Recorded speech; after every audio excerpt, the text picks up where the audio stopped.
I'm going to assume they've got me now, but I don't know if that's entirely true. There it is. I see YouTube on my screen. That'll work.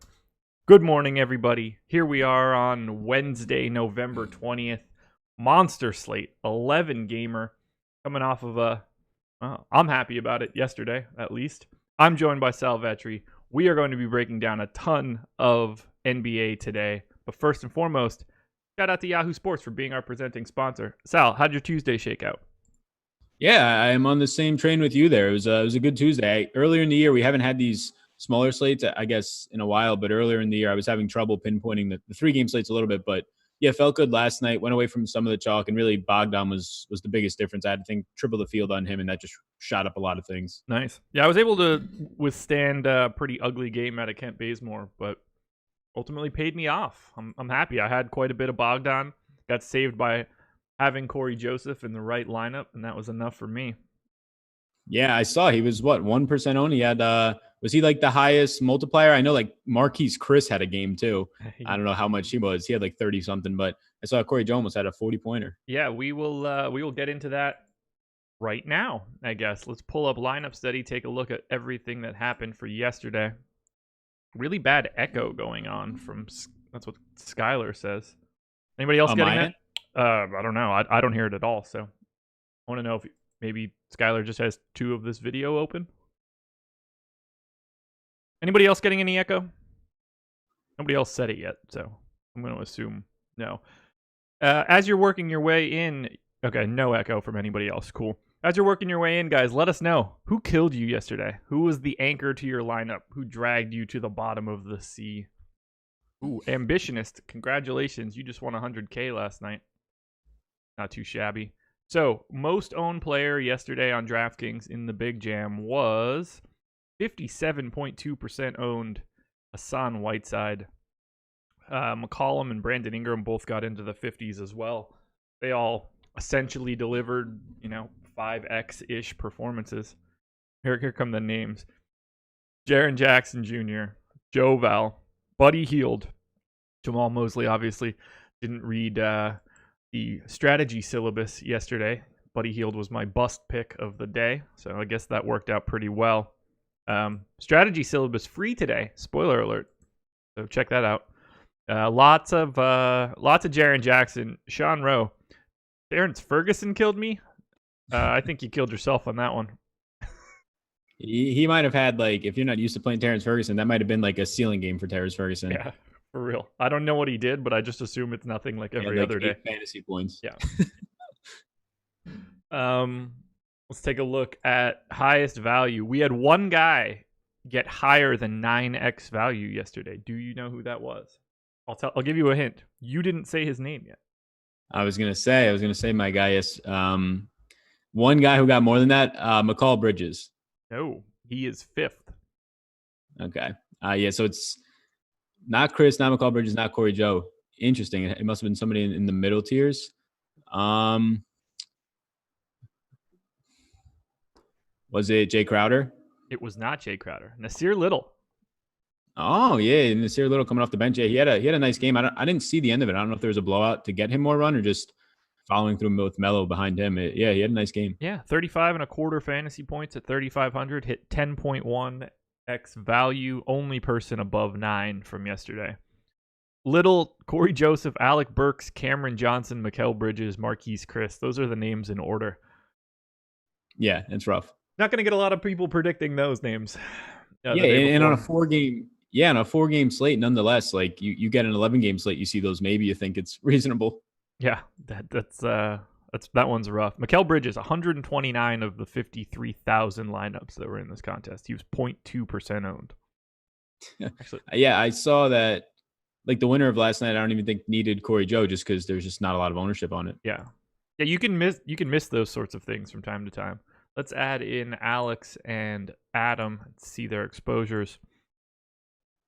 So as I mentioned, Whiteside, McCollum, Ingram were the chalk plays. Brandon Ingram was in 98.7% of Alex's lineups. Adam had him in 80.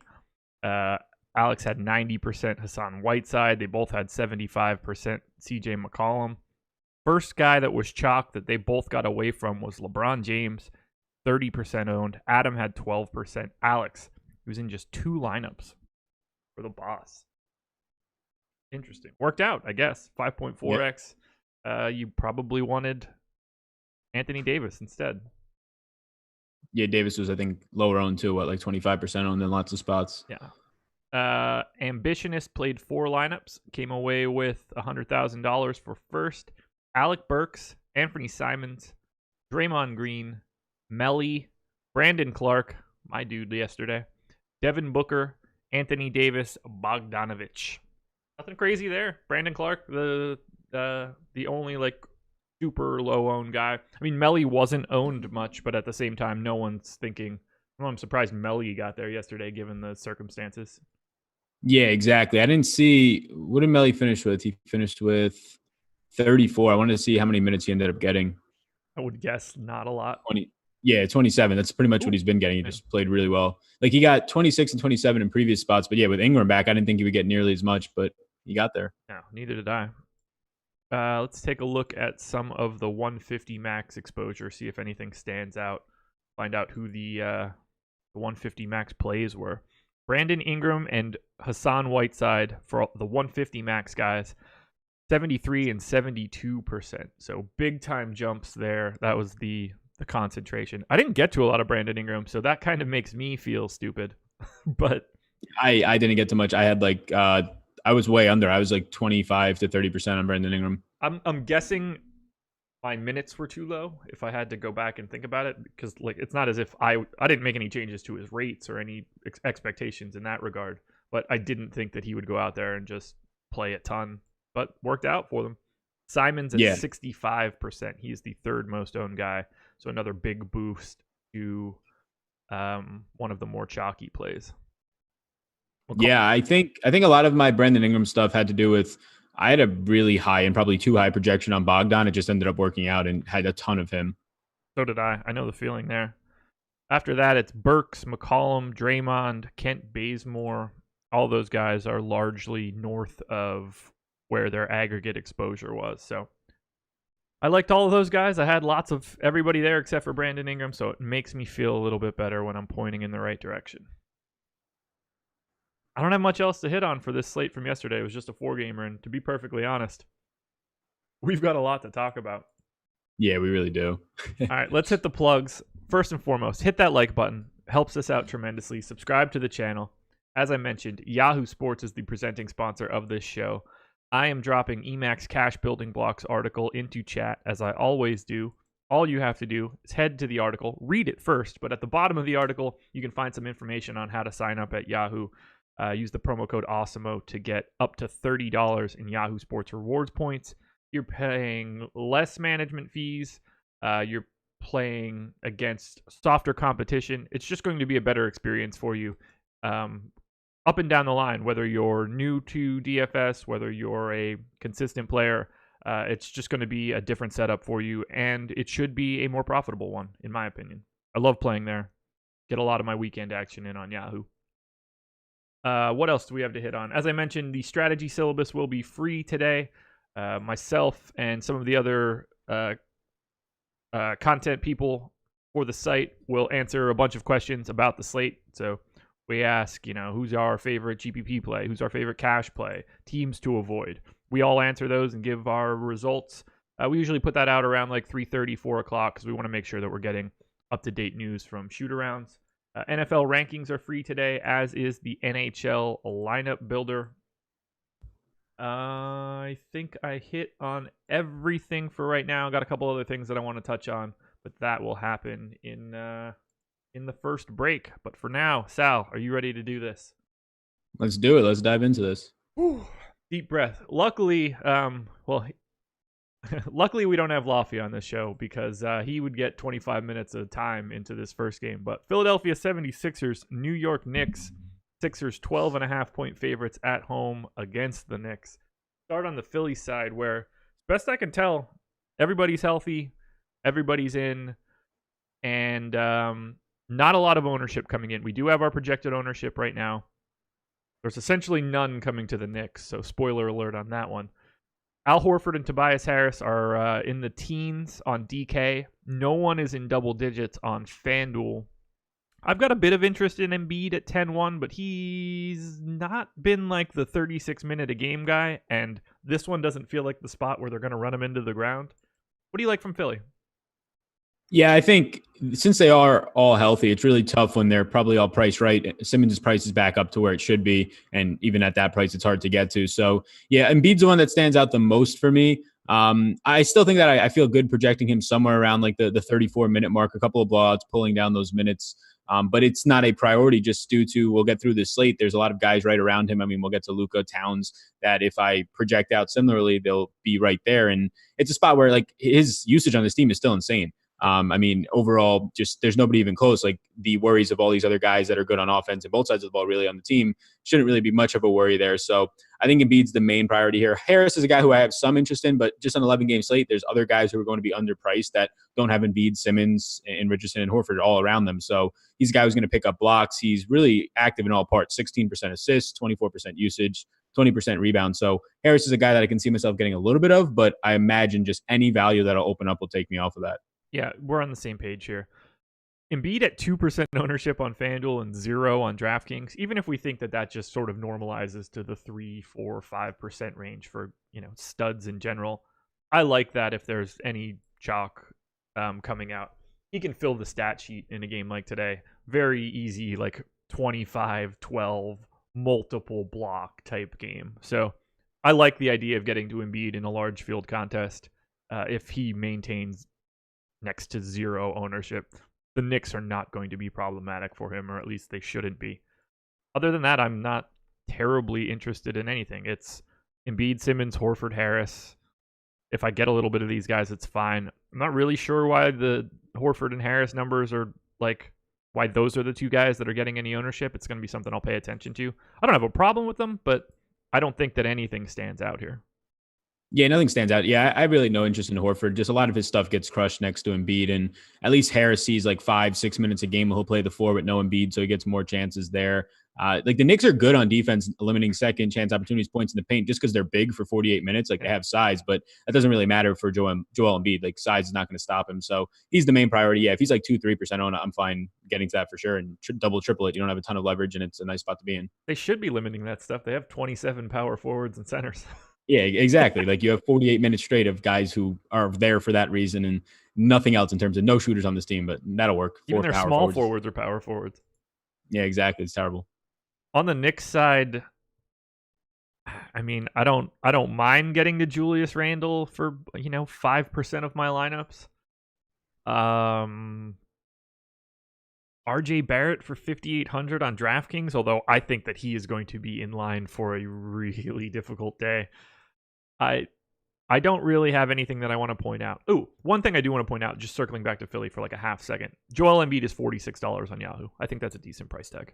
Yeah, that's definitely nice. I think, the Knicks, nothing stands out. They said recently Peyton's going to be gone for at least 10 more days. Not a good spot for Randall, not the spot you want to get him in with Horford and Embiid down there. So and the price comes up a little bit, still a fair price point. But yeah, nothing for Barrett here that stands out all that much. The minutes also aren't in like the 35, 36 range anymore. Like them coming down to 30 or 32 in this matchup is brutal. I'll also say that, I don't know, I doubt there's any ownership going to go to a guy like Marcus Morris today. Yeah, he's like 0.3, or no, that's Monte Morris, even lower, 0.1% owned. And that's how it should be. I was going to say anybody that plays him today is probably just paying towards the rate, because this is a guy who's been primarily relying on just mid-range shooting. He hasn't been able to get to the rim at all. Shooting from 3 really isn't there that much. So when you're relying on that in this type of a matchup, you're going to just do absolutely nothing. Yeah, we're on the same page. There's nothing here. No one's getting it. No one's putting any ownership here. They have the lowest implied total of the entire slate. That's 22 teams. There's nothing to be found unless we start seeing people get ruled out. Yeah, I was just gonna say that you see somebody get ruled out and Mitch Rob starts them maybe, but that's about it. Now, this one is a little bit weirder because one of these teams is not fun to roster, but it's a pace up spot for them. Wizards and Spurs. Spurs are 2-point favorites in Washington. We'll start on the Washington side, where both of these teams, 119 implied total for the Spurs, 117 for the Wizards. These are 2 of the 4 highest numbers on the slate. We've got Bradley Beal, 9,900 on FanDuel, 9,500 on DraftKings. 17.5 on Fantasy Draft, and only $42 on Yahoo. Not getting anything crazy from an ownership perspective. In the teens on FanDuel, single digits on DK. We're seeing Isaiah Thomas in the low double digits. We're seeing Troy Brown at 30% ownership on FanDuel, where he's just 3,900. I like Beal quite a bit. I like Isaiah Thomas, which is not something that I was expecting to say coming into this slate. I don't really see the appeal for Troy Brown at 30%. My only assumption is that that's how little value is out there as of right now. Talk to me in general. What do you like from the Wizards? Yeah, I think Beal stands out and then Bryant, but Beal the most here. I mean, just Bradley Beal getting to the rim a lot, knocking down every single thing in the mid-range. And if he just has a decent shot from three, he's going to crush. And that's what he's been doing the last couple of games. So he's not like a priority play for me, but he's right there. Like he's in the top of a second tier for interest at sort of the top end near that 10K price range. So he's just been very solid from everywhere. I mean, 28% assist rate, 35 usage. It's nice to get to. And then Thomas Bryant, if he can, in this matchup, if he can just somehow stay out of foul trouble and play his 32 to 34 minutes, he should smash a $6,200 price tag on DraftKings. He's active everywhere, 22% rebounding, even 11% assists for a guy like him is nice to see, and 18% usage. So definitely a tougher matchup. We'll see how the Spurs roster this tonight. It's probably going to be Aldridge at the 5, and I would imagine Lyles at the 4. But if he just stays on the court, and that's a big if for him the last week or two, he's going to have a good game. Rui's minutes are down overall, not somebody I want to get to into the 20s now. Davis or Bertans, he's closed the last 2 games, but one of those there was no Thomas Bryant. He was out. And the other one, he played like the final 18 minutes of the game. I don't think you see that again. So It's really just Beal. Yeah. It's Thomas Bryant at the top of it, and it's scary. It's nowhere near as scary as Jaren Jackson rostering him, but there is some worry there. And then it's Bradley Beal right after that. I think Bryant's more of a priority, though. Right now, I think that Isaiah Thomas is my favorite Wizard, and I am baffled by that. Yeah, he's like very neutral. Like he grades out as a good play right now I gave him 28 minutes. Did you give him 30? I gave him 28. Okay, yeah, because he grades out as a good play, and yeah, it's just like a guy who's there. Like I don't think there's anything bad about him. Whatever I would get, I think that's okay. I will have Beal, Bryant, and Isaiah Thomas are the 3 guys that I will have any sort of real exposure to. Bryant just sort of scares me. He's one guy, and he's one of those guys where if you knew how many minutes he played, you wouldn't have to know how he played. That is his minutes are the more important piece of it all. Yeah, exactly. If I said that he played 31 minutes tonight, you'd be like, "Oh shit, I need to have a lot of him." Yeah, that's exactly how it is. He'll either play like 34 minutes or he'll get in foul trouble and play like 25, and it's just done. Yeah. Troy Brown getting ownership at 3,900. Do you see that? Like, does that appeal to you at all? No, I mean, there's no appeal there for me. I don't even really have much to say about it. Like, I think he'll probably see more times than not 24, 25 minutes, and it's just not a good point per minute producer. Yeah, you can see that number change. Well, 1, I just expect it to change as we get closer to lock unless we hear something. But 2, if for some reason like Larry Nance ends up being out, Chetty at $100 more at small forward will probably soak up a bit of that. Yeah, that makes sense. Now on the Spurs side, no Derek White today. So we got to approach the Spurs slightly differently. They're really only getting owned on FanDuel outside of DeJounte Murray, who is 5,200 on DraftKings, projected for 27% ownership. But DeMar is at 13 on FanDuel. Aldridge is at 21. Patty Mills is at 21 at 3,600. I think that's probably the clear best play from the Spurs today. Bryn Forbes getting into low double digits. I think Aldridge for $27 on Yahoo looks appealing. Who do we want to talk about first? What's the most important piece of the Spurs today?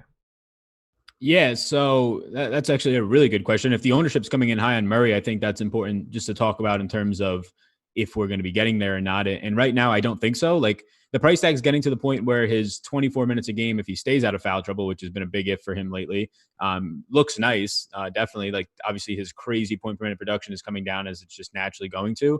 3 of the last 4 times he didn't get to 24, there was foul trouble. The other game, it was just a weird game where he wasn't playing well. He only plays 19, plays a minute in the fourth quarter and 7 second half minutes. So I'm not really there on Murray. Even if I project him at 24 minutes, he's where the ownership is. I think I can get to similar plays like an Isaiah Thomas that just probably don't have as much ownership. Yeah, I don't mind him at 5,200 for DK. I think he's a really nice value, but at 27% ownership, that's kind of like where he should be. I assume that I would just be holding hands with the field if I went that direction. I'm just scared.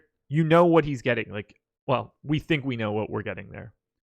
There's going to be a day where he just plays like 32 minutes and no one knows because Pop doesn't care about anybody else but like the Spurs. So that's going to happen if you're on it on that particular day. But I don't expect that to be today or anytime soon. I expect it to be Patty Mills that gets the main benefit. And at $100 more than the minimum, even if he's pedestrian, that's probably one of the better values we have so far today. Yeah, is that on FanDuel? Yeah. So that's a nice spot. Yeah, I think Patty Mills, I don't know, probably sees every other point guard minute, 24 to 26 minutes, if not more. So yeah, I think that's fine. I think it's interesting for DeRozan and Aldridge because it's tough to want to get to them. Like, I think it's a really good spot for Aldridge, but he has one really good game when he scores 50 plus in a game where DeJounte Murray rested. So just more usage to go around. I think he dropped 30 and 13 in that one. But now it's a really good spot, but 7.7, like 7,700. I think there's other spots I'd rather get to. DeRozan, I don't have much interest in. He shot 70% last time out. Now he's priced at 8,100, and what is, again, a great matchup, a really nice pace environment, and also just the total of this game is appealing, but their price points are probably above what I want to pay for it even in this spot. Yeah, if I'm going to play them, it's going to be on FanDuel. DK, DeRozan's $100 cheaper on FanDuel. Aldridge is $100 more expensive on FanDuel, but either way, you should be seeing $600 to $700 more of a price tag on FanDuel compared to DK at that level. So they are relatively better, but I don't get the sense that they are like breaking free as guys that I have to have.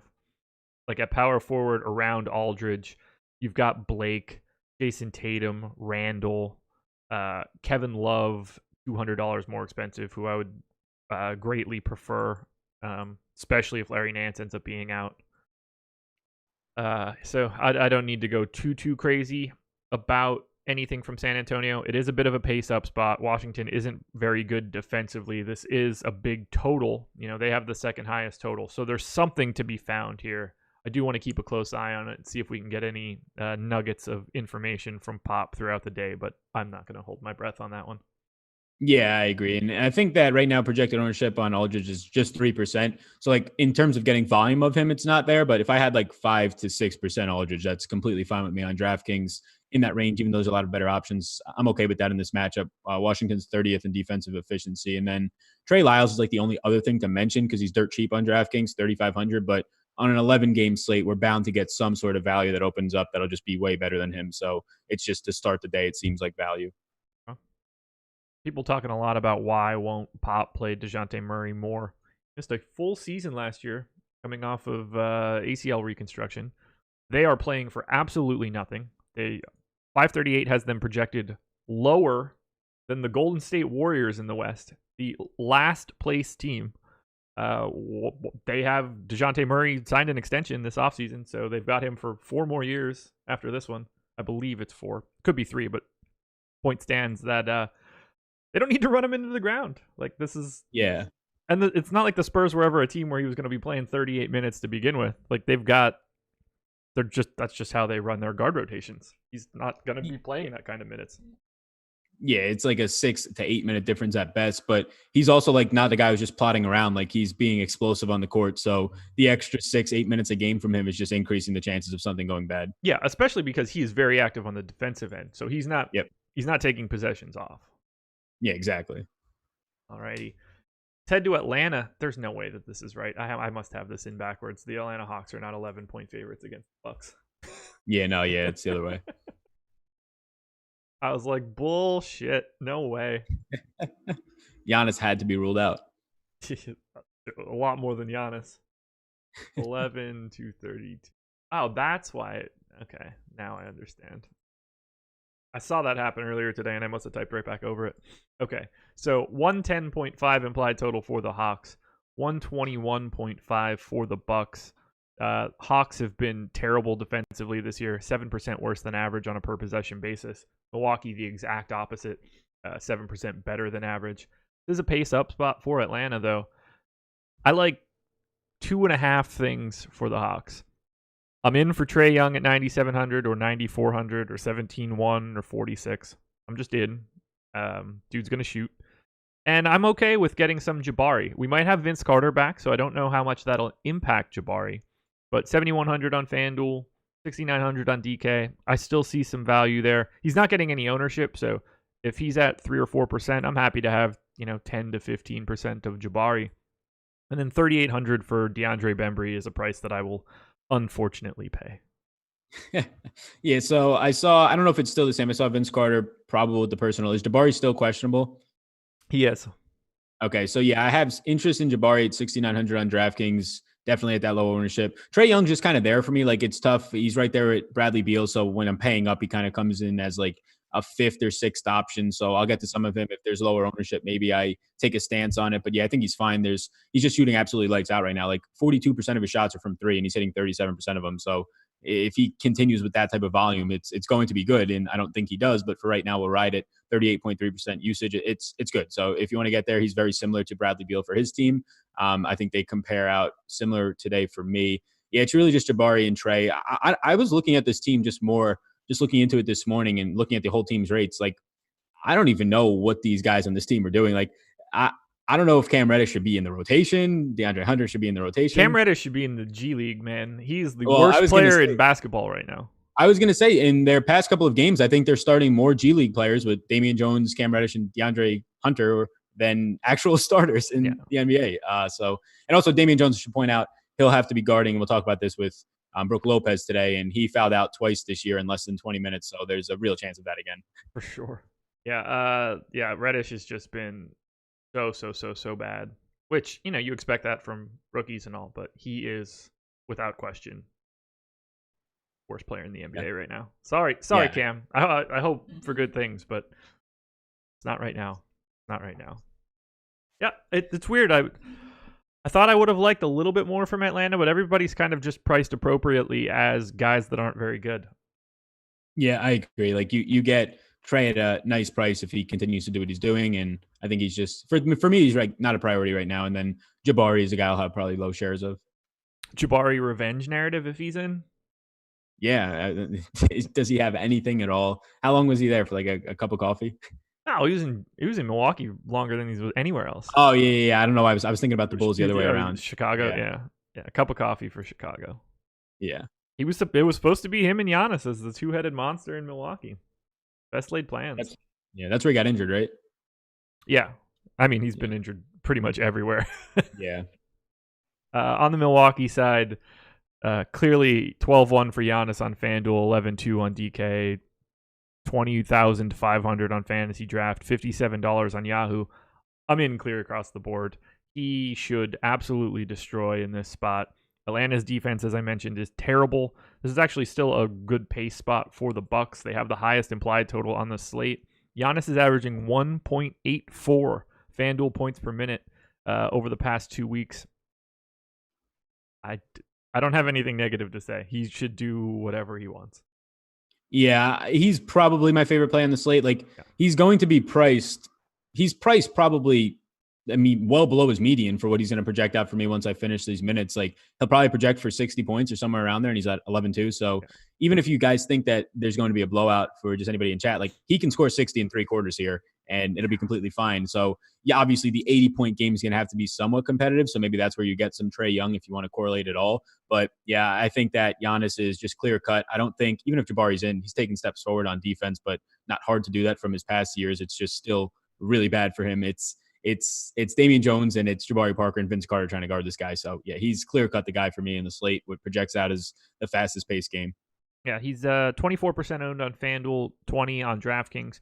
It's a pretty high number, all things considered, for an 11-game slate. But at the same time, you're getting the guy who should be the highest projected guy for everything. Like, I have him higher than Harden by quite a bit for today just because of this matchup. Team Giannis. But also, Team Eric Bledsoe, 7,300 on FanDuel, 7,100 on DraftKings. I really like that $7,300 price on FanDuel. He's only at 14% ownership, just under 1.2 FanDuel points per minute. I've got him in for 29 minutes. And again, this should be a fantastic spot. He's not going to get checked by Trae Young at all, or really anybody here. What do you want to do with Bledsoe? Yeah, I like him. I think there's some things like rules wise that I'll probably try and play around with. So a 31.4% assist rate since January 1st with no Brogdon dating back to last year in Middleton, 26% usage and 1.21 DraftKings points per minute. So obviously great if you get the 28, 30 plus minutes out of him here. He seems to just be in a fantastic spot, but the price point comes down a little bit. He continues to be at low ownership just because I don't think people like rostering Eric Bledsoe at a 7+ K price tag. Yeah. I think that's really what it is when you see it. But I think he's fine to get to. It just starts to get to the point. If I have Giannis, I don't know how often I get to Bledsoe, and if I do have both of them, it's probably to the point where I'm just trying to set a rule to get like a Jabari back in there, because for them both to be in a tournament winning lineup, you probably have to have the game staying relatively close and somebody be producing on the other side. So I'll probably have a lot of Bledsoe where I don't have Giannis. Okay, that makes a ton of sense. This is going to be an interesting game in that regard. Are you looking at anybody else from Milwaukee? Brooke Lopez, Dante DiVincenzo, George Hill, anything like that? I mean, I like Brooke Lopez just in general here, matchup wise against Len and probably a lot of Damian Jones as long as he's in there. But the price tag comes up to 5,900. He's had back to back games with 5 blocks. Like he's just picking up a ton of points in different spots. So I think he's okay to get to at 5,900. There's just always going to be a lot of opportunity cost when there's 21 other teams at center. But 5,900, there is a ceiling on that for this matchup. We saw it come out last game with 50 plus points in a game where he only makes 1 3-pointer. So I think he's fine to get to. These other pieces, I just think I'm hoping at least we find more value with DiVincenzo. You saw Sterling Brown the last 2 games be the first guy off the bench to fill in for DiVincenzo. He's played 25 and 26 minutes, but these are guys, if you want to get to them, it's okay. George Hill to an extent, but for right now, I'm hoping we get better value. I don't feel great about any of it. I agree. Only guys in double digits in exposure in this game from the Bucks. It's Giannis on both sites, Bledsoe on FanDuel, everybody else in single digits, and I think that makes perfect sense. Yeah. Moving on. Brooklyn Nets, Charlotte Hornets. 112.75 implied total for the Nets, 108.75 for the Hornets. No Kyrie Irving once again for Brooklyn. Obviously, we're still without Karis LeVert. Great matchup for Brooklyn. While it's relatively pace neutral, Charlotte's defense has been terrible. We've got Spencer Dinwiddie at 7,300 on FanDuel, 7,200 on DraftKings, 13,800 on Fantasy Draft, and $24 on Yahoo. $24 on Yahoo is probably his best price, but I'm going to be playing a ton of him once again. I mean, not the 70 to 80 to 90% like we did on the shorter slate, but Dinwiddie once again as the guy that's going to be running the show for Brooklyn in this spot looks fantastic. Yeah, he looks fantastic. I know that I checked the rates like before the last game and was blown away and was just like, okay, yep, it's Spencer Dinwiddie as much as you can. And then this morning I saw the price increase. So I was like, all right, is it going to be worth it? Yeah. Look back in at it again. Now 123 minutes with no Kyrie or LeVert, 1.3 DraftKings points per minute. He's having a 39% usage rate and a 41.4% assist rate. Like he's and if you watched any of the game, because I did, because I had him and Sabonis in that game, the second he steps off the court, nobody knows what to do. They just don't have a ball handler with no LeVert, Irving, or Dinwiddie. So like Theo Pinson is not the answer. So yeah, Dinwiddie looks great even at this price point. He's probably priced below what a median is going to look like for me. So I like it. Yeah, he will run the entire show. Shooting guard on FanDuel, he's to me pretty clearly the best dollar for dollar shooting guard option of the slate. And then on DraftKings at 7,200, everybody that's around his price, Van Vliet, Love, Porzingis, Blake, Bledsoe, Randall, Parker. I prefer Dinwiddie to all of those guys. Yeah, and right now, ownership on DraftKings at least at 14% for shooting guard eligibility. That seems completely fine to me. I hope that the price increase keeps it there. Lots of other ownership coming in here. I feel like I'm missing something, so maybe I missed a piece of news and I'm not aware of it. We've got Taurean Prince at 46% ownership on FanDuel. Did I miss something? No, I mean, I have nothing in here for Brooklyn news. Okay. Outside of the obvious LeVert and Irving. I can only imagine that this changes then, because there's absolutely no way that Taurean Prince is going to be 46% owned on this slate unless like 4 other dudes are out. Yeah, and I don't think that much of the public knows how bad in the paint Charlotte is. So there's something else spiking that. The one guy that is standing out to me, 4,800 on FanDuel, 4,900 on DraftKings, wasn't very good in their last game. Has not been very good in this entire season, but I think that I need to pay a little bit of attention to Joe Harris. Yeah, I was going to say Joe Harris. He's just, I mean, you have to just catch him on a good shooting night, but now he's just going to have to take more shots. So it doesn't even have to be as much efficiency as it is volume. And in the last game, I didn't go back and look to see why he didn't get as much run. If it was just a blowout, I'm imagining they lost by like 30 points. So Only played 27 minutes, but in most neutral spots, he'll see probably 34 with no Irving or Levert. So, yeah, I think it's fine. The only other spot there, and that's probably like the third option from the Nets, Dinwiddie one. I like Jared Allen. I see he's picking up some ownership. It's nothing of like any priority for me, but Charlotte's still giving up the most points in the paint. They've been bad. They have really nobody who can stop anybody, and Allen's athletic enough to have at least a game here. I think I saw, though, he was power forward eligible earlier in the year, but now he's only center eligible on DraftKings, so that hurts a little bit. He is power forward eligible on FanDuel, which isn't terribly appealing to me, just given the rest of the options. I think I would honestly have some interest in DeAndre Jordan, but you just have to hope that that's the day where things go well for Jordan and he gets 26, 27 minutes. There's just a little bit too much variability there for one center spot. Yeah, I actually probably run it back, and I'm probably not going to get too much Jared Allen. At least I see 14%. I thought until I said that, I thought he was still power forward, but if I can only put him in two spots, there's just so much more I'd rather get to. It's going to be a hard fit then. I agree. Yeah. On the Charlotte side, it's two guys that are at least mildly valuable in Devontae Graham and Terry Rozier. A little bit of Cody Zeller for $5K on DraftKings, I think looks feasible. Maybe a little bit of Malik Monk if you're feeling squirrely on FanDuel for $4,500. I will have Devontae Graham. I will have Terry Rozier. They're both owned in like the teens area, and I think that's where they should be.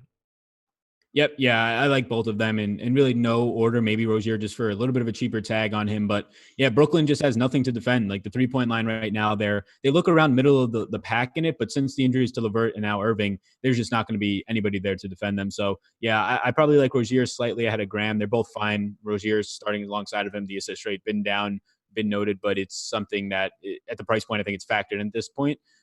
So they stand out. Yeah, Cody Zeller at $5K. I feel kind of indifferent to it. The price tag seems low, but in a really good matchup against Brooklyn Bigs, indifferent to it. I think a sneakier type of play, probably lower owned. I'm starting to get a lot of interest in PJ Washington just from a situational standpoint here. The minutes are down overall, but they kind of peak and valley. Yeah. He's a guy who can shoot the three.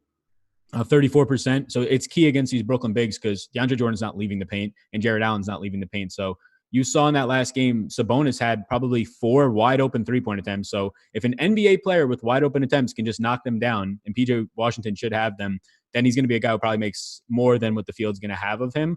And again, it's just Bigs against Brooklyn for a little bit more of a bump. Yeah, I completely agree with that PJ Washington take.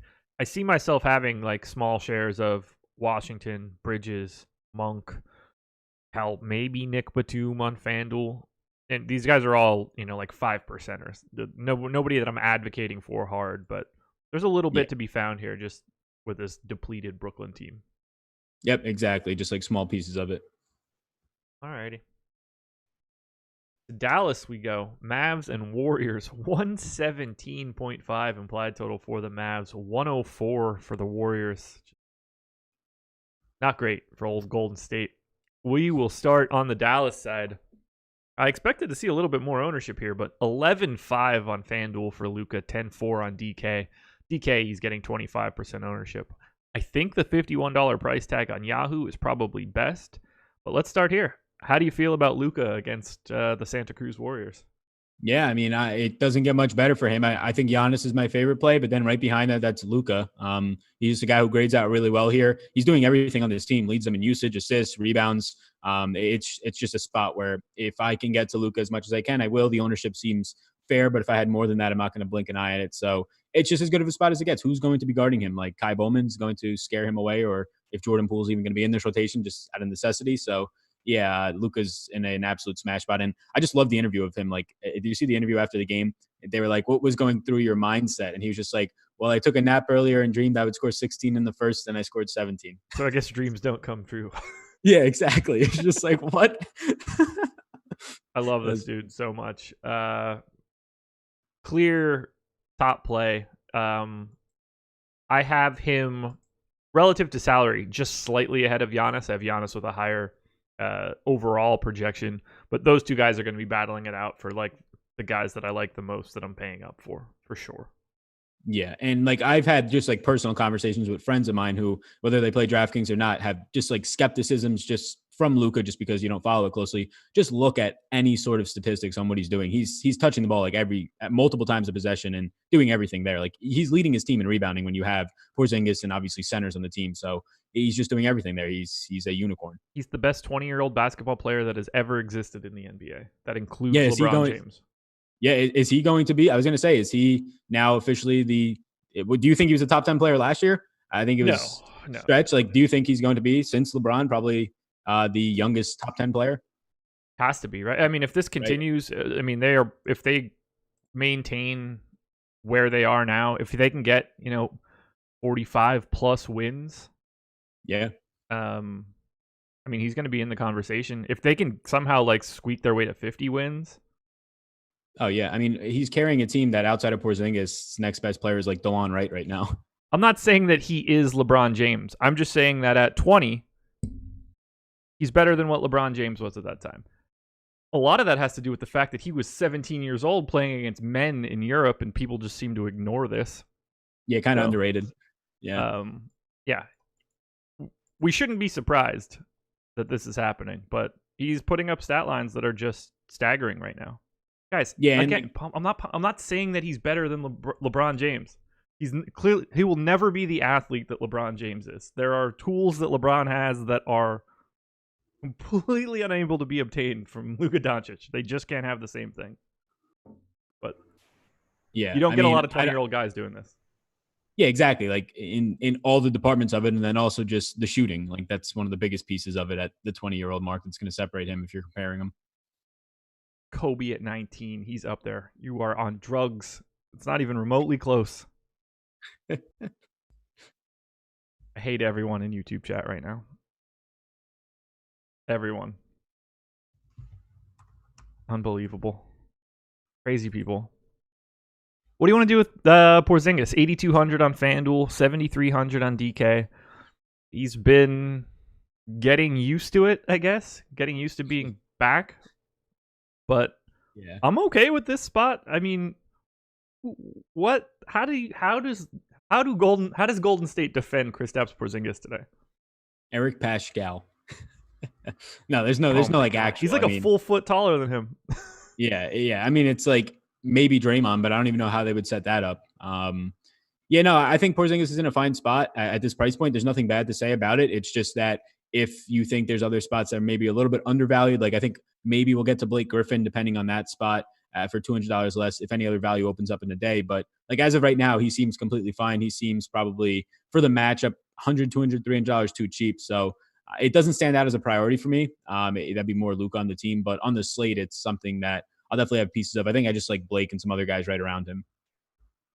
Yeah, if he continues to maintain 10%-ish ownership, I think that I'm going to end up with more just because of how good this spot is. But for now, 1.16 FanDuel points per minute. He's going to slowly but surely come around to like be Kristaps Porzingis again. It's going to take some time. Yeah, I mean, he missed a lot of time. Yeah, we saw it at times, and especially if he holds up into these 30s of minutes. Like we saw it, I think, both times against his former team, the Knicks. So if we get those types of just flashes that come more consistent, yeah, this team might win 50 games. God, Dwight Powell has been so bad. I don't know what to do. He's 4,300 on DraftKings, but 0.66 FanDuel points per minute so far this season. I don't know what to do here. Do you like Powell or Maxey or anything else from Dallas? Yeah, no, it's really just Doncic and then Porzingis on like a tier below that. Yeah, I was looking into just stuff with Powell, and there's nothing to feel optimistic other than like it has to turn around like a little bit at least, or a decent amount, just based on how bad he's been. But he's just not even taking shots, like 3 shots in the last 2 games alone. It's really tough to get there when Porzingis is probably going to clean up some of the glass. You're not really a guy who's going to pack on assists. So yeah, it's tough to see him in fantasy, even at 4,300 center. Only hurts on DraftKings. I'm probably not going to get there. Okay. On the Golden State side, well, we got to do this again. Draymond is 6,900 on FanDuel, 6K on DraftKings. I think that he's a really nice value. He's getting some ownership, and I think he should. Alec Burks is 6,200 on FanDuel, 5,200 still on DraftKings. He is without question my favorite Warriors option across either site. I'll get a little bit of Eric Pascal. I'll get a little bit of Glenn Robinson. Those are really the only 4 guys that I'm looking for, unless we find out news that Kai Bowman is going to start.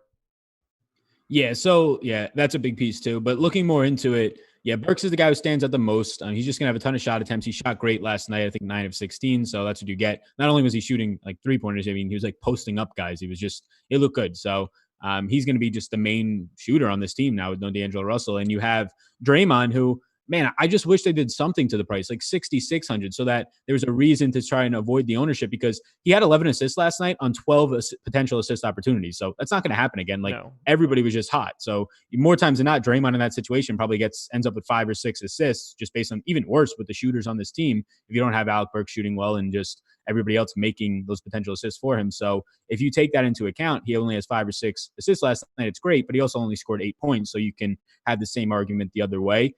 If he was like 6,600, he'd be like more enticing at this ownership. And he probably wouldn't be that highly owned, but maybe he would be, to just try and get away from it. I'm going to debate what it looks like. It's an 11-game slate, so maybe the ownership stays lower, but coming in at 24% right now, yeah, I can't say it's a bad play at 6K. It's just something that, if I'm trying to take a stand somewhere, maybe there's something to be had here. I mean, this team is still really bad, and off of one good night, if they're going to be over-owned, it might be a spot where I get away from it. The pricing is just so great. I've got to do this. I'm looping back in on this one for Luka, as people were talking about the pace of the game. Per 100 possessions this season, I can't help myself for this. Luka is averaging, per 100 possessions, 41, 15, and 13. LeBron at that age, 34, 9, and 9. That's good, right? Yeah. That's good. Yeah, I can't help it. The dude is lethal. I gotta do it sometimes. You just gotta. He had 32 fantasy points after the first quarter last game. Josh is gonna get his Luka takes off. Yes, he is. Yes, he is. All right, let's see. 1, 2, 3, 4, 5. One more, and we'll take a little bit of a break for some plugs. It's about to get really ugly from a DFS perspective, by the way. All the good stuff is largely gone. Miami Heat, Cleveland Cavaliers, 111.75 implied total for the Heat, 102.75 for the Cavs. 9-point favorites for Miami. Miami's defense has been fantastic. Cleveland's defense, not so much. Larry Nance questionable, Tristan Thompson out, but we'll start on the Miami side. Bam Adebayo and Kendrick Nunn in the mid-20s in ownership. Tyler Hero, Duncan Robinson, both in the teens. Jimmy Butler not getting any ownership in FanDuel because he's 9,500. On the opposite side, at 7,700, he is picking up a little bit. I love Kendrick Nunn on FanDuel at 5,800. Very clearly my favorite play from Miami. You can talk me into some Dragic. You could talk me into some Kelly Olynyk. A lot to like here for Miami because they should just smack Cleveland. Yeah, they should smack Cleveland. No Thompson makes it easier for a guy like Bam. So Bam's price point's at a season high here. Cleveland gives up the 4th most points in the paint. And if there's no Thompson and potentially no Nance, this is just going to get even better for him. I'm not really prioritizing it right now. And I guess the ownership's getting there a little bit, but we'll see there in the day. There's nothing bad to like about this guy. I mean, he has a 21.6% assist rate as a center. That's great. 19% usage, 1.2 DraftKings points per minute. Should probably only be a little bit better in this type of a matchup. So yeah, Bam's okay. Right now, I'm not prioritizing him at the tag, just like the 7K range a little bit better early in the day. I think 2 guys that stand out, none like you mentioned. He's just playing huge minutes. One of those was a game without, obviously all these games are without Winslow, but also no Tyler Hero on the 12th, and then there was no Dragic on the 16th. I was trying to see what happened on the 14th, but he played 37 minutes. I don't think anybody else was out. I was trying to see if there was like a rhythm to it. So obviously he saw more minutes because no Hero or Dragic in those other 2. There's been no waiters all season and suspended. There's been no Winslow, but I think he just played a pure 37 minutes on the 14th. If you're going to get those types of minutes, obviously it's great. I'm just a little skeptical if they continue with the price tag approaching what I think is the season high for him at 6,100 on DraftKings. Can't believe he's 6,100 on DraftKings. The pricing so far this season, not even just like how things are soft, but so many guys just priced below their DK price on FanDuel is craziness. Like Nunn is wildly different on both of these sites. 27% expected ownership on FanDuel to 6% on DK. Yeah, I wonder when the exact timing of like the difference between when all these sites release their salaries are, and if there's any like leveraging other sites or not. I doubt it based on like their own algorithms, but just more like actual sites to play on becoming prominent. I wonder if that has anything to do with it, just not just right like using DraftKings like past data or things, something like that. If it has anything to do with it, but yeah, I think Nunn is probably not a guy I get to today, even though the minutes look good. I think they might not be as stable, at least for the $6,100 tag. Like the usage is good, 24%, but the assist percentage is not there. Bam's going to cut into that as well as Jimmy Butler. I think right now Bam's interesting to me. Yeah, some of the secondary pieces grade out as okay value. We'll see later in the day. And then Jimmy Butler's the one who stands out the most. I mean, he's just played 38 plus minutes in 4 straight games. Some of that due to these injuries, but he played 34 in a game before that due to foul trouble. He would have played 38. So you just get a good spot with no Winslow still. He's going to continue to have massive usage, close to 30%, 30+% assist percentage. It's a good spot for Butler if you just want to prioritize him. 7K range is probably still too cheap. Yeah, 7,700 looks pretty good for DK. 9,500 on FanDuel is just preposterous. Yeah, you can't be paying that price when Bradley Beal is $400 more expensive than him. Yeah, that's actually crazy. On the Cleveland side, so is it Ante Zizic season? 3,500 flat minimum on FanDuel, 3,400 on DK, 6,700 on Fantasy Draft. If Larry Nance doesn't play, I think it's a no-brainer. If he does play, it gets a little squirrely, but I put him in for 24 minutes right now, and he's breaking things. Yeah, so yeah, right now the big mark is Larry Nance here. Like if he plays, he's somebody I have a lot of interest in. Probably. Do you think they put him at the 4 or the 5 if he plays? I think the 5, right, Nance? You think they would start him at the 5, or you think Zizic starts either way? Because they've been very reluctant to put Love at the 5. I think that Zizic starts either way. Okay, yeah, so that's something that I'll probably have to account for too. Just talking through that. So yeah. If Nance doesn't play, it's hard not to like him. I would probably have him at 24. You said 24 too, right? So probably somewhere around 24. It's as brutal of a matchup as it gets for a team. Like Bam has been and this team in general for Miami has been 12th fewest points in the paint this season, but even worse when it comes to rebounding chances. And we know Zizic has been barely hanging on to this team's roster spot getting into the rotation now. So yeah, it's just the price tags, like the flat minimums at $3,400. If there's no Nance, there's the upside for like a 26, 28-minute game there. And at 3,400, hard to ignore. He's going to pop. Like he's going to look great. It's a worrisome spot. But yeah, I mean, the production per minute will still be there. Yeah, he's not really projected for much ownership as of right now. 5% on FanDuel, 8 on DK. We will need to get a little bit more information. But for right now, if he does get north of 20 minutes, kind of needs to be looked at slightly. And then if Nance ends up out, they really just don't have any other options in the front court. What do you want to do with Love? 8K and 7,400 on both sides. Yeah, I like Kevin Love right now. He's grading out really nicely. He's had 143 minutes. So 143 minutes with no Thompson, 22.4% usage. And he's had just the rebounding rate's going to go through the roof. It's been 32.3%, which is probably a little bit higher than it should be right now. And a 14.3 assist percentage, but I don't know how much higher that rebounding rate can get if he's not going to go to the 5. It's just it's really nice. Even if there was Thompson at this price point in the matchup, it's still an appealing spot. Now you just imagine a little bit more usage, maybe a couple more minutes for Love. So it stands out as a nice play. There's like 3 guys in the 7K range that are nice to me, and he's one of them. Shout out to Derek Burns. $20 super chat right now. Want to thank you guys for the awesome advice. Got top 10 in the 450 Big Jam, and sorry Josh for trolling you about Brian Hill. No need to apologize, man. Thank you for the super chat, and congrats on the top 10 in the Big Jam, man. That's awesome. Yeah, that's fantastic. Congrats, Derek. Nice job. Yeah, that's a big contest. That's why they call it the Big Jam. They don't call it the Little Jam, you know. Terrible. I like Kevin Love here. If Nance is out, I like it even more. He's going to have all the rebounding opportunities. He's going to have all of the whatever he wants to do. So he's going to be really difficult to get away from. Yep. After that for Cleveland, it's basically just Zizic and Love for me right now. I don't need Sexton or Clarkson or anything like that. If Nance is out, Chetty probably a little bit more playable than I would really care to like, but he is 4K on FanDuel, so. Yeah, and this isn't a spot like if just from the last game, Kevin Porter starting at the 3, Chetty to the 4, and he played 31 minutes. It's definitely not going to be the spot where he starts again. Like there was a difference. You had Tristan Thompson and Love out last game, so it's not going to be pushed anywhere to Love to the 5 and him sliding into the 3 still. So he's just not playable with an increased price point. I don't know what this guy is saying. I don't even think Josh was LBJ when he started 17 years ago. and I are the same age. I don't know where you're going with this. Birthday's like a month before mine. So I don't know. Yeah, super familiar about LeBron James. I guess came out at a time where we were peers.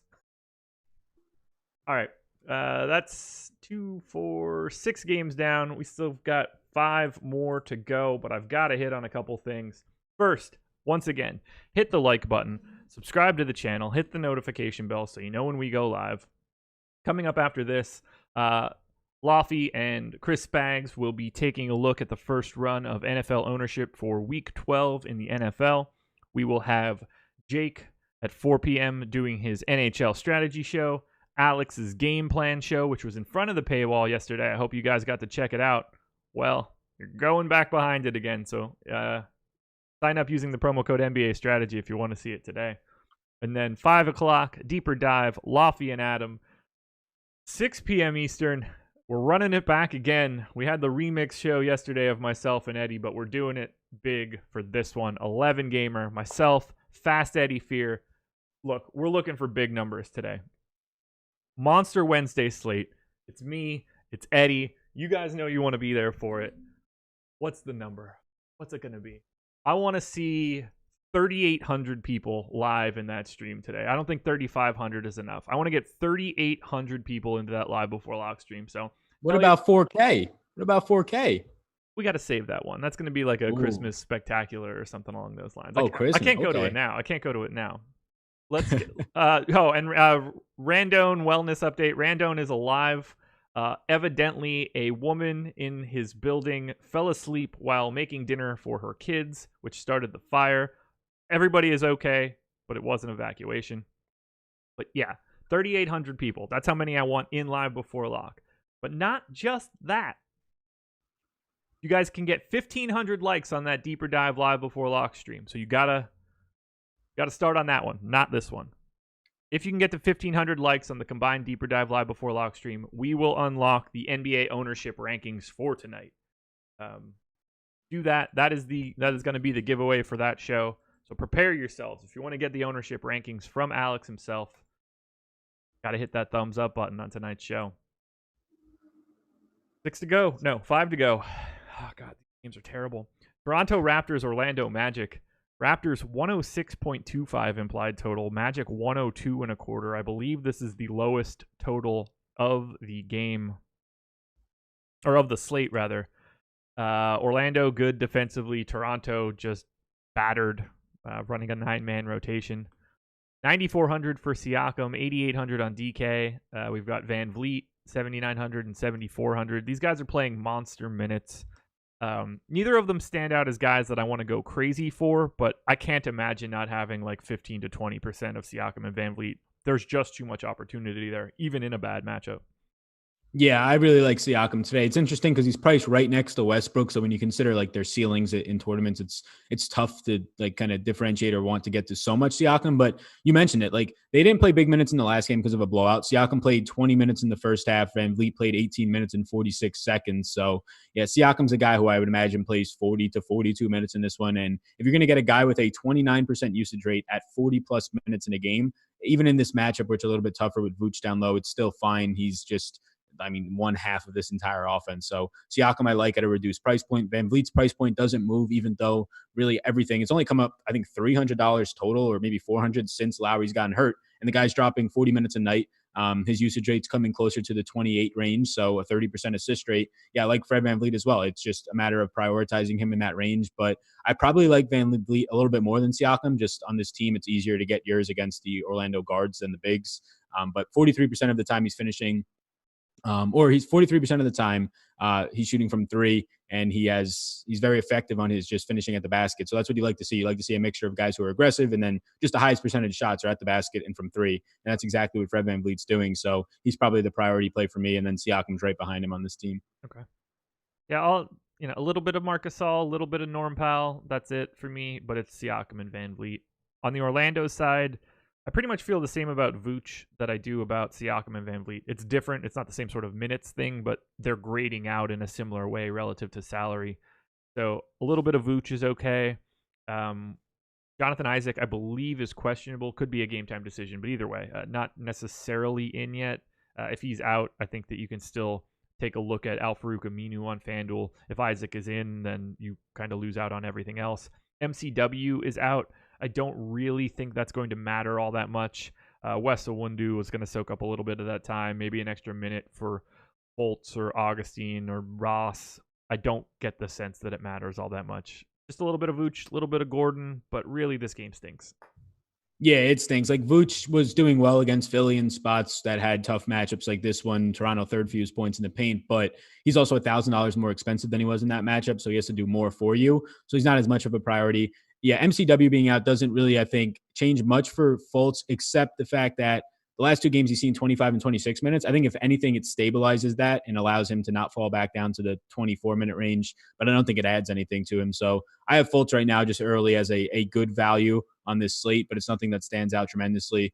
21.5% usage, 20% assists. He's just doing a lot of good right now, and maybe the minutes stabilize. So that's about it. And yeah, Aminu stands out a little bit. DraftKings, the prices come up, but if you get Isaac out.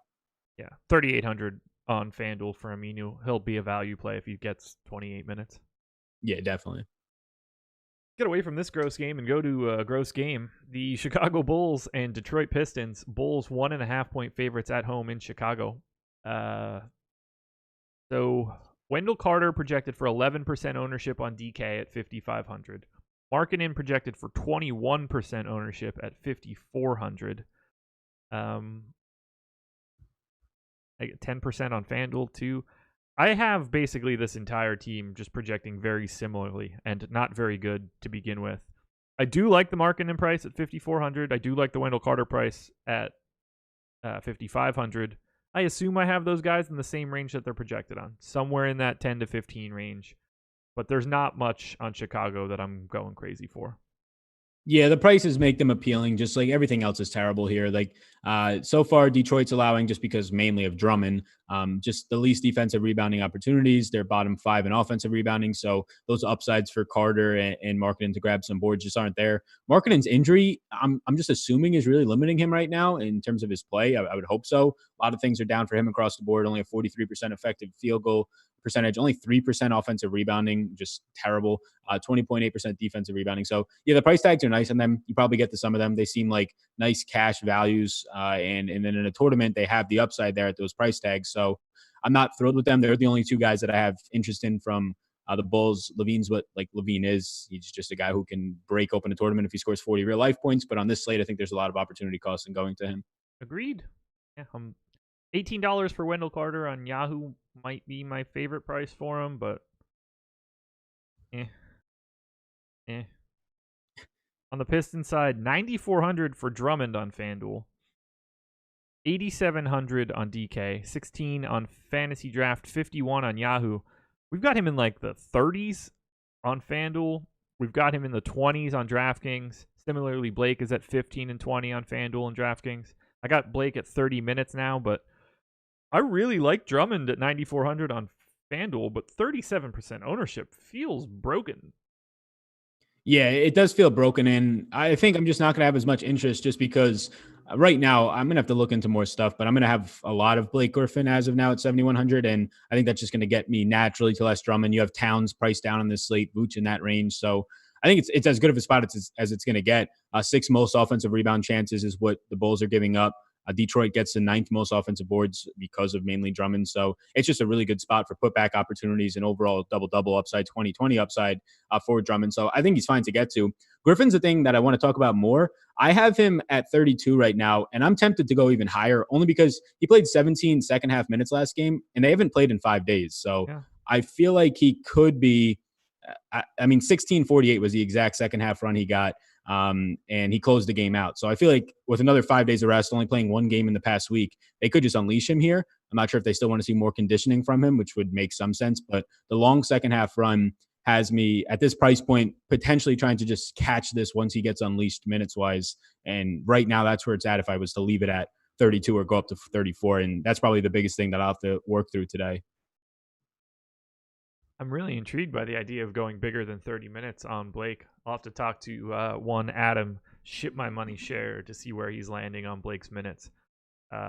if I can get him to 32, he's going to pop up as a much better value than I have right now. Again, I like Drummond, but I think that people need to pump the brakes a little bit on that ownership. I'm anxious to see what that ends up at in like the 5 to 6 o'clock window. After that, I'm not interested in anything from the Pistons, even with who's out? Tony Snell out, so Langston Galloway should see a bump, but his price is already sort of where you don't want him. Yeah, and Blake back just hurts like all of those like second or third options really behind Drummond. Yeah, Drummond, not much of a priority. And Griffin, if this holds, would be my highest owned guy, but I might have to look back into it. But I feel pretty good right now about it. Keeping it moving. 3 to go here. Minnesota Timberwolves, Utah Jazz. Wolves 108.25 implied total. Jazz 110.75. They just played, right? 2 days ago? 3 days ago? Something like that? Yeah, the last game they each played was, or the last game at least that the Timberwolves played. I don't know if Utah's not on back-to-back. So yeah, the last time they played was against each other. We'll start on the Minnesota side. Wiggins questionable. Josh Okogie. No, somebody else is. Layman out already, correct? I saw doubtful, but I mean, pretty much. That'll work for me.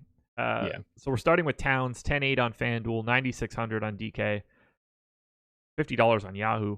He's got 3% ownership on FanDuel, 11 on DraftKings. I mean, to me, it's this simple. If Andre Drummond is 36% owned and Karl Anthony Towns is 3% owned, I just want to have more Towns that day. Yeah, and I mean, you can look at the one game sample, and you shouldn't take too much from it. Towns just getting his against Gobert, but it's been that way for most of his career. Like he's had no problem against Gobert in his career. The last couple of matchups, he's been able to go for 55 plus. So yeah, it's a good spot for Towns, especially if it's lower ownership. It just comes down to at the top end choosing your Giannis, Luka, and at least Towns. For me, those are like the 3 top end priorities, and how you want to differentiate between them. Probably just get a lot of all of them. And yeah, Towns just looks fine here. I mean, 20% assist rate, 25% defensive rebounding, and 28% usage, and then potentially still no Wiggins. So the offense already goes through him, but it's even more emphasis. Yeah, this is a spot where he by far has the best, even against Gobert, just on his team, the best matchup because of how good Utah is. So they're going to continue to work through this guy. Does anything else open up for you for Minnesota? Like with Wiggins in, I'm not sure that I really want anything else here, and ownership bears that out. No ownership at all going to anyone else in this game. And even on the Utah side, only Donovan Mitchell at 12% is in double digits for the Jazz.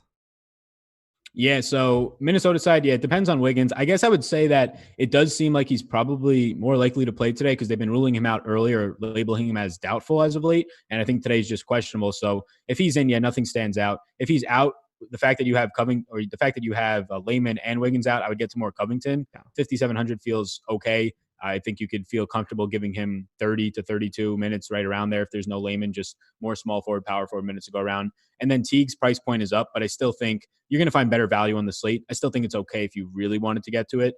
If you get Wiggins out, still has a 1.12 DraftKings point per minute without Wiggins and Napier this year, mainly just Wiggins since Napier's not on the floor all that much with him, and 36%. Or 47.3% assist rate is what it goes to with no Wiggins or Napier. So it's really high there. It's a nice spot. The price is up, probably keeps the ownership down. So it's not a priority, but it's something. Okay. On the Jazz side, 8,200 for Rudy Gobert. I like if he's completely unowned. I think that's very reasonable. 8,100 on DraftKings, not as appealing. 35 on Yahoo looks pretty good though. No problems with Donovan Mitchell. No problems with Boyan at 6,100 or 5,800 on DraftKings. Probably not going to be getting to much Mike Conley, thank God. I like the Jazz a little bit here. This is a big pace up spot for them. Yeah, nice pace up spot. I think that Gobert is fine. Like the last time in this last game against Towns, he had probably like as worse of a game as you can have, and he still hits value. So I think there's only upside for Gobert at this price point. I don't think he's going to crash and burn a lot of your lineups as opposed to just really help you out and move you up a tournament board. You have Mike Conley's price coming up, oddly enough, but he continues to just kind of hang around, hitting right below value. So not interested there. I think Mitchell would be the biggest priority from this team, but it's just a matter of same price point as Jimmy Butler, some other guys in this slate, LaMarcus Aldridge. Just prioritizing him over those guys becomes difficult. And then this is nothing in terms of DFS, but Royce O'Neal is shooting 50% from 3 this year. I saw that and was like, okay, 14 to 28. I wrote Wowza next to it. But yeah, it's Mitchell and it's Gobert for me. Oh, we're on the same page then. We're on the same page. Not a lot of ownership coming in this game, though. Probably one of the lower totals across both. 2 to go, unless you have any other Wolves Jazz take. No, that's really it. I guess that the layman news, just based on how many minutes he's playing, if Wiggins is out, is probably going to be really meaningful for Covington. For sure. Denver Nuggets, Houston Rockets. Here we go again. 112 implied total for the Nuggets, 110 for the Rockets. We'll start on the Denver side. Slight pace up spot. $9K for Jokic on FanDuel, $8,400 on DraftKings, $15,800 on Fantasy Draft, and $37 on Yahoo. Stop me if you've heard me say this before, but really like Nikola Jokic today. Yeah, so I'm not going to like him as much today, but that's not to say I don't think he's a good play. It's just there's other guys that right now it seems like I'm probably going to prioritize above and below him. But yeah, in that price range, I mean, he stands out. Still has a 32% assist percentage, still 27% usage. Like everything's there for him. It's just that 28% shots at the rim this year, even though he's making 70% of them, he's not shooting more of them. So, I mean, that seems like a spot where you should probably just shoot more shots at the rim if you're so good at it. So if that comes up, I imagine some other stuff does, just hasn't yet. But I think you're paying that type of a price tag for a guy who is pretty much there in every other department. I'm going to have a bunch of Jokic again, so should be getting yelled at about that shortly. But I see no reason to get away from it. Look, he's still at 1.28 FanDuel points per minute over 32 minutes. If we expected that to be his new normal, which no one should be doing at all, that would be ridiculous. In 32 minutes, that's still 41 fantasy points at 9K. I don't think that you should be treating him like the 11 games that have happened this season are the only games you know about Nikola Jokic. So I think that number should be higher. We've got him at 46.8 fantasy points. And as I mentioned before, if Andre Drummond is that massively owned, I will happily pay $400 less for Nikola Jokic at 1/3 the ownership. Yeah, and that just seems like a really good, if you play 3 max or single entry, just pivot in terms of trying to bank a tournament and get away from a really easy move to make yourself unique. If he's, what did you say his ownership is? Just nothing right now? 10 on FanDuel, 13 on DraftKings. Yeah, that seems nice. Like almost half of what Drummond is, right around half. So yeah, that seems nice. Like everything, I think everything seems fine. It's just that he's just not hitting any mid-range jumpers really, and he's not taking a ton of shots at the rim, even though he's having success there. I think that comes around. I'm all over this. Love it as per usual. I will take it. Give me a little bit of Will Barton, 6,700 on FanDuel. You can even talk me into a little bit of Gary Harris at 4,500 on DraftKings, but he has been atrocious this season. It's mostly just Jokic for me. I think a flyer on Jamal Murray is always worth a shot, especially on FanDuel where he's $100 cheaper than DK. But for me, it's mostly Jokic on the Nugs. Yeah, it's Jokic. I think Barton's probably appropriately priced. He's just shooting very good and relying on his three-point shooting. I think he's shooting 45% right now from three. So if that comes down, a lot of those like 40-point games come down for Barton. And then Millsap, I think people will flock to because I think like 4 straight 30-point performances. He seems okay. The price tag is up, but over his last 3 games, he's shooting 58% from the field and 60% from three. So that should come down, although he's shooting 53% from three on the year. Again, should come down. So I think you're kind of paying top dollar for Millsap at this point. Still only 14% rebounding rate, relying a lot just on his pure shooting, and you probably don't want to do that with a guy like Paul Millsap. A really good point. Now we go to Houston. James Harden, 11.7 on FanDuel, 11.8 on DK. $58 on Yahoo. Unowned. 4% on FanDuel, 1% on DraftKings. Should we just be rostering James Harden anyway today? Yeah, I think you kind of go out of your way to a little bit, or at least that's what I'm thinking. So like if you just think about like the recency bias of the slate, and yeah, when you see James Harden at 1% owned, 0.9% owned right now, it should come up to maybe like 5%. But yeah, you have Giannis, who I think is a much better play, definitely. But when you try and just think about it for variance reasons, you just had Russ come off of, I think, a triple-double. He scored like 60 plus points. And people are going to realize and remember that and just think that, okay, the same thing happened on that slate. Giannis was on the slate. He did better than Harden on that slate, and Russ just outscores him. So there's a ton of downsides to rostering Harden over these other guys. And also Russ goes off again, and it kind of buries you. But there's also the upside of a 75, 80-point game out of him at 1 to 2% owned. And at that point, it's really nice to have. So, yeah, he's not going to be a priority. I imagine I have more Giannis and all of that. But if I had like 15% Harden, I'm never going to be mad about that, especially if I'm levels over the field. Yeah, on DraftKings, I think it's tough. I just greatly prefer Giannis. I greatly prefer Luka. I'd rather get the Towns at 9,600 or Trae Young at 94. It's just a really tough sell at 11-8 given rosters. On FanDuel, where you have to play two shooting guards, I think 11-7 is more than reasonable. I've got him pretty comparable to Bradley Beal at slightly more fantasy points. If enough value opens up, I think Harden becomes pretty appealing on FanDuel just given the roster construction. But today's just not really a day where I'm looking to get a lot of rockets outside of maybe Clint Capella on Yahoo for $32. He's been a rebounding machine. I tweeted it out that he's got like a $500,000 bonus based on rebound rate for the season if he plays a certain amount of minutes. I still can't I can't pay $9,300 for Clint Capella. Here's the perfect illustration. Clint Capella is $9,300 on FanDuel. Nikola Jokic is $9K. Do you know what Clint Capella's FanDuel points per minute is? I would imagine it's somewhere around like 1.15. 1.29. That is 1/100th of a point ahead of Nikola Jokic right now. Wow. And obviously he is 4 straight 20 rebound games over his head right now. Right. Yeah, I have very little interest in playing Clint Capella at those prices because I don't think that I'm regressing him to the same standard of Nikola Jokic. For 7,900 on DraftKings, I think it's a little bit more open, but Yahoo would be the place that I'm trying to get to Capella. But ultimately, I'm not interested in anything here from Houston. Yeah, they're all priced pretty nicely. I think Russ is the one who stands out the most to me, but I also I think I have Siakam over him right now. He's fine in that range if you do want to get there. I think right now, just looking at ownership, I imagine he's going to be owned after the last game. On DK, Wait, Russ comes Westbrook. Oh, he's only 8% owned. Okay. Okay, so yeah, I actually like that a lot more now that I see that. So yeah, I think Russ stands out. Yeah, the Harden thing's just if the guy's unowned and he has a 80-point ceiling on him, he's fine to get to. But yeah, Giannis, Luka, even Towns are probably all point per dollar guys that I want more than Harden right now. One to go. Late night hammer. I really hope Kawhi Leonard is in here because this is a fantastic game. The Los Angeles Clippers and the Boston Celtics. 110.75 implied total for the Clips. 105.75 for the Celtics. Kawhi questionable. We have no idea. Unless he's ruled, I'd be very surprised if we get any information. It's either he's 100% in, he's 100% out, or we will hear nothing and he'll just be questionable until 9 o'clock.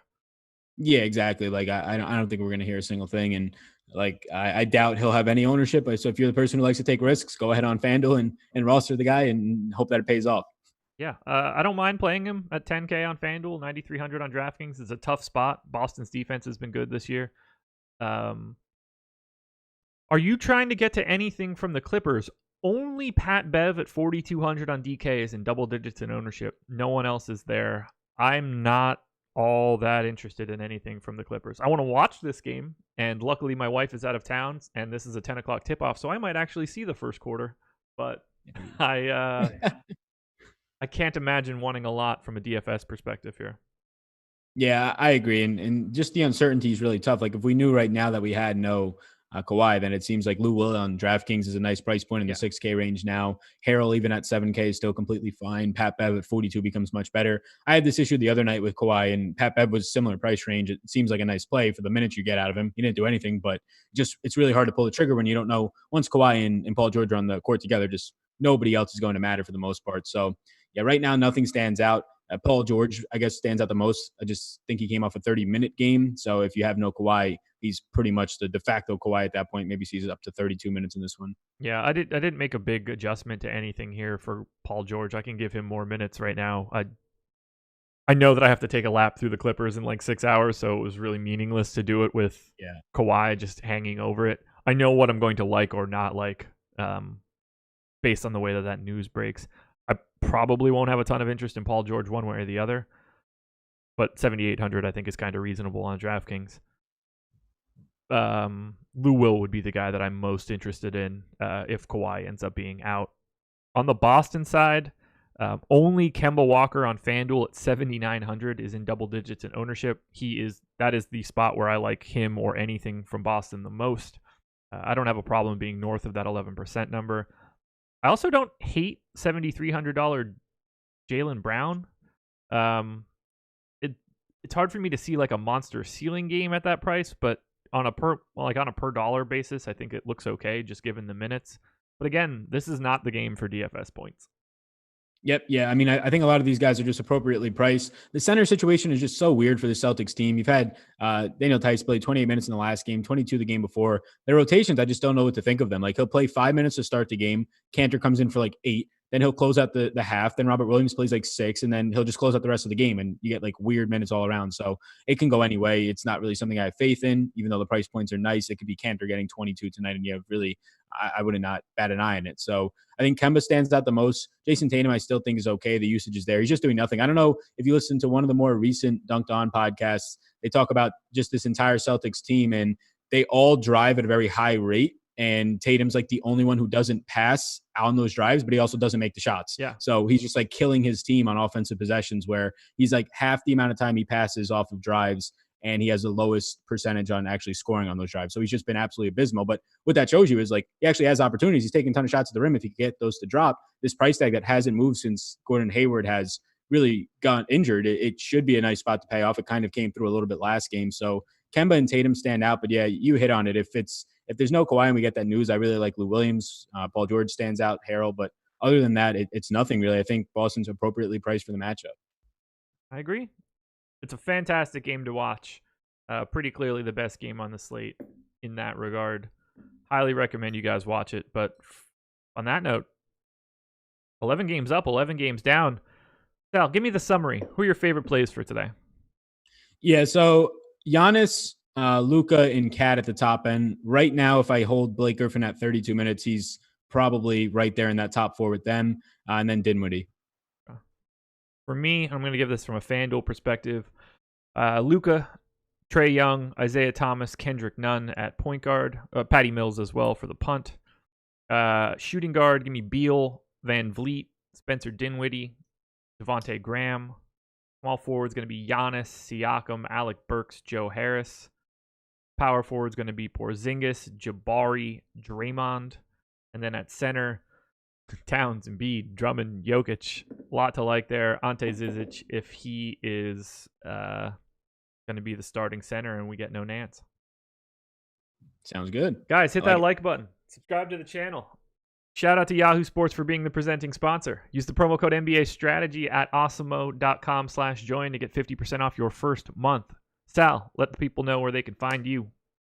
Yep, you can find me back over here on the Awesemo YouTube channel tomorrow at 11 a.m. talking game by game with Lofty on NFL. Saturday with Chris Randone to close out the week NFL. And then Twitter at Sal Vetri DFS. And I also have a YouTube channel. It's just Sal Vetri, some more fantasy content if you are interested. There you go, guys. Thank you for joining us. Good luck today. Check out the Deeper Dive Live Before Lock stream starting at 5 p.m. where you get 1,500 likes. The ownership rankings will be unlocked. And if we get to 3,800 people, well, Fast Eddie Fear and I will be very, very happy. Best of luck tonight. We'll talk to you later.